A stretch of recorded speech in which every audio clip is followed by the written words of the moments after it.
Et bien voilà, bonjour à tous les amis, j'espère que vous allez bien. On se retrouve pour cette nouvelle vidéo où nous allons parler de l'Olympique de Marseille les amis. L'Olympique de Marseille qui a terminé quasiment sa préparation d'avant-saison. Je rappelle que l'équipe est entraînée par Roberto De Zerbi, que cette équipe-là avait terminé la saison passée deuxième de Ligue 1, qualifiée en Ligue des Champions. Et puis voilà, c'est tout simplement. C'est une équipe avec toujours... il y a eu un mercato, il y a eu plein de choses qu'on va revoir un petit peu. Faire le point bien sûr sur le mercato. Et faire bien sûr le point sur les matchs. Et qu'est-ce qui pourrait arriver pour le début de saison? Quelle pourrait être la potentielle équipe type? Etc. etc. les amis. Voilà un petit peu là où on va s'en aller. Donc je rappelle. L'OM a eu à peu près, non ils ont eu 1, 2, 3, ils ont eu 6 matchs de préparation. 6 matchs de préparation pour l'Olympique de Merveille. Il y a eu donc 6 matchs. Le premier contre une équipe hollandaise de 3e division, Excelsior Maasluis. Ensuite l'Olympique Charleroi, où c'était d'ailleurs l'équipe B qui a majoritairement joué. Par la suite, il y a eu 3 matchs contre des équipes espagnoles, respectivement Girona, qui a été joué à Andorre, et le Valence qui a été joué à Tarragone, et puis à l'Orange Vélodrome 2 matchs face à Séville et face à Aston Villa. Donc une victoire 5-0 face à Excelsior, un match nul face à Charleroi, une victoire face à Girona, un match nul face à Valence et face au FC Séville, un but partout et une victoire 3-1, ça c'était hier à l'Orange Vélodrome dans un match où le stade était plein. 67 000 personnes, une ambiance des grands soirs. Ça a été vraiment très intéressant ce match-là. Et donc, si on doit faire un bilan déjà comptable, 3 victoires, 3 matchs nuls, aucune défaite. Nous avons 10, 11, 12, 13 buts marqués, 4 buts encaissés. Que demande le peuple, hein? C'est un très bon bilan si on se base seulement sur les scores, les résultats. Ensuite, au niveau des transferts. Les transferts, qu'est-ce que ça a été les transferts, les arrivées, les départs? Il y a eu Egan Riley, Facundo Medina. Il y a eu comme arrivée aussi Igor Pechao du Feyenoord pour un transfert de 30 millions d'euros plus 5 millions de bonus. Donc transfert record pour l'Olympique de Marseille. Il aura une lourde pression. Ensuite, Timothy Weah, fils de Georges Weah, international américain, qui a été formé au Paris Saint-Germain, arrive avec un prêt avec option d'achat obligatoire de 1 million d'euros en provenance de la Juventus. Et puis bien sûr, Pierre-Emerick Aubameyang, transfert libre pour après sa résiliation de contrat avec son club de Al Qadsiya de Saudi Pro League. Voilà, puis il y a eu des transferts qui ont été définitifs, tels que Jonathan Roux, Neil Maupay, Pierre-Emile Hochberg avec le transfert définitif. Bref, voilà. Au niveau des départs, alors Gigot, transfert définitif, Paul Lopez, transfert définitif, Quentin Merlin, 13 millions d'euros pour le Stade Rennais, Valentin Roger, 5,5 millions d'euros pour le Stade Rennais, Ismaël Koné, qui a été prêt avec option d'achat de 2,5 millions d'euros en provenance de en direction de Sassuolo. Et bien sûr, Luis Enrique, 23 millions d'euros qui a été transféré à l'Inter Milan. Ismaël Benasser qui a été retourné en prêt à l'AC Milan. Fait que voilà. L'OM, ça va bien. Les points forts. Si on doit prendre point positif de cette préparation, on a Greenwood. Greenwood qui a mis un triplé face à Maasluis, un but face à Charleroi, un but face à Girona, un but face à Séville. Et un autre but face à Aston Villa. 7 buts. 7 buts pour Greenwood, qui techniquement c'est l'homme fort. Quelle était la composition préférentielle donc, de Roberto De Zerbi? On allait sur, bien sûr, Rulli dans les cages. Une défense composée de Balerdi avec Egan Riley. En latéral gauche, on mettait souvent Medina, sachant que Medina peut aussi jouer en défense centrale. En latéral droit, c'est Amir Murillo. Il pourra être en concurrence avec Timothée Weah. Ça, c'est très intéressant à voir comment est-ce que Timothée Weah va s'intégrer. Le milieu de terrain, très souvent, il y a Rabiot, Hochberg, évidemment, Angel Gomez qui va être en 10. Dans les ailes, un Jonathan Rowe qui a été là. Peshao est arrivé par la suite. Greenwood sur l'aile droite et Gouiri en pointe. Ensuite, il y a des rentrées. Il a fait jouer pas mal d'autres joueurs. Il a fait jouer beaucoup plus des joueurs de la réserve lors du match face à l'Olympique Charleroi, un des amis.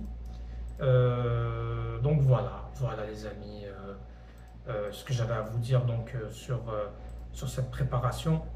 Honnêtement, bon, que voulez-vous que je vous dise? Ça s'est bien passé, mais il ne faut pas s'enflammer. Je rappelle que le premier match de l'OM, c'est face à Rennes, à l'extérieur. C'est ça le premier match, le 15 août, pour ouvrir le bal pour le championnat. Fait que voilà un petit peu pour cette préparation. Attention, Gouiri, je vais prendre un petit point pour Gouiri. Gouiri est beaucoup critiqué en ce moment parce qu'il ne marque pas, parce qu'il n'a pas les statistiques. Et le doublé d'Aubameyang face à Aston Villa lorsqu'il est rentré en jeu commence à un petit peu ramener certains doutes pour certains supporters olympiens, supporters marseillais. Il ne faut pas s'inquiéter. Gouiri, c'est des matchs de préparation.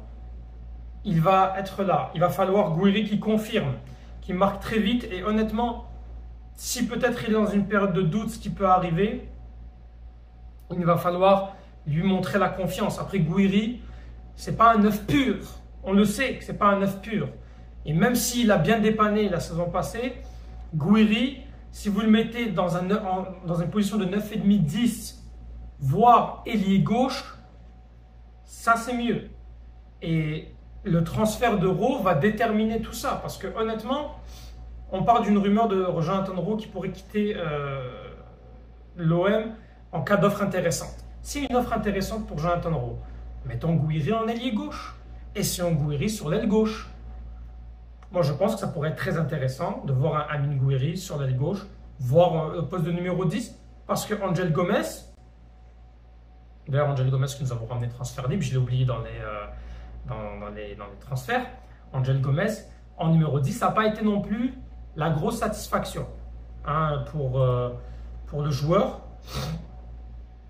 Donc, attention, ceux qu'il va falloir qu'ils montrent un peu mieux, c'est Gomez, c'est Gouiri.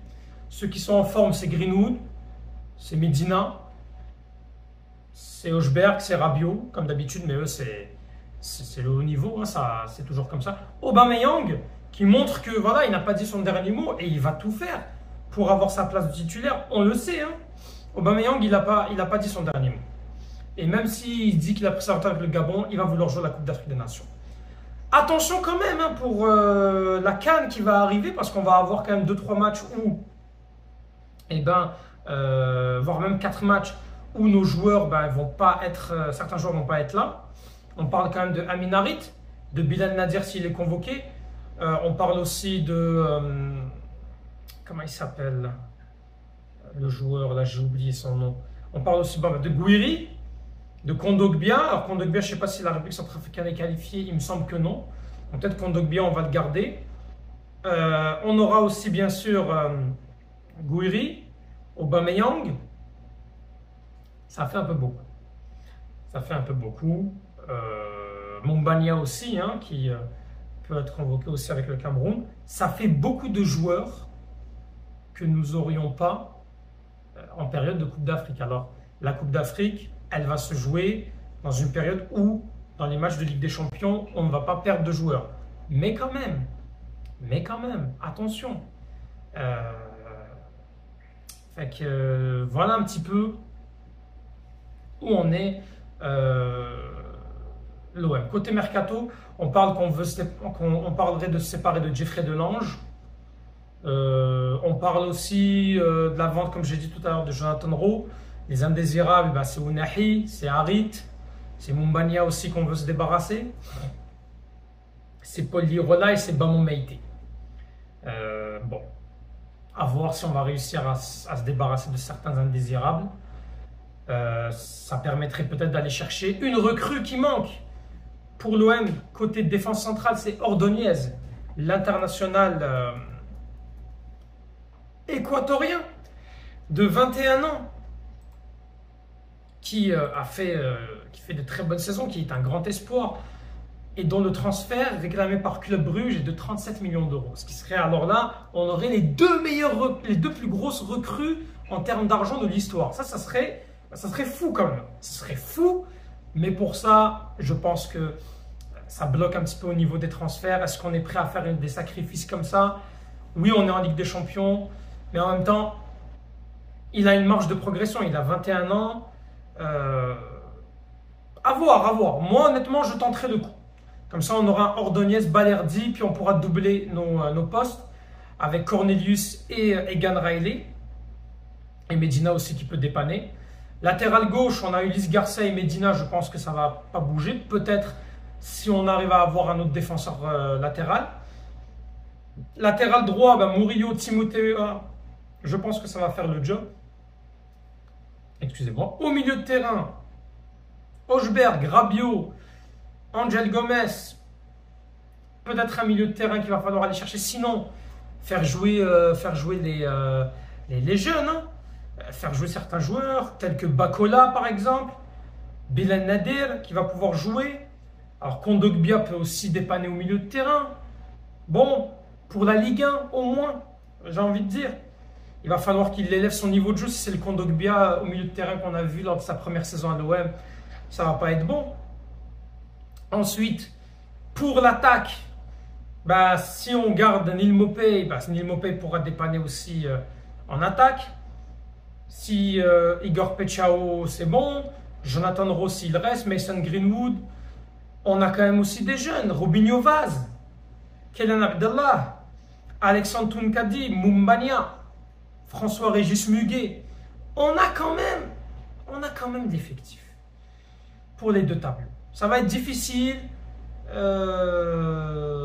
mais je pense qu'on va pouvoir le faire. L'objectif, comme je le dis, allez titiller Paris. Je le dis bien, titiller Paris. Est-ce qu'on va gagner le championnat? Je ne pense pas qu'on gagnera le championnat, mais au moins essayer de ramener du fil à retordre à Paris. Voilà, tout simplement. C'est ça qu'il va falloir que l'OM fasse pour cette saison. Ensuite, assurer cette deuxième place, évidemment. Montrer qu'on est un solide deuxième. Qu'on est bien meilleur que les autres concurrents.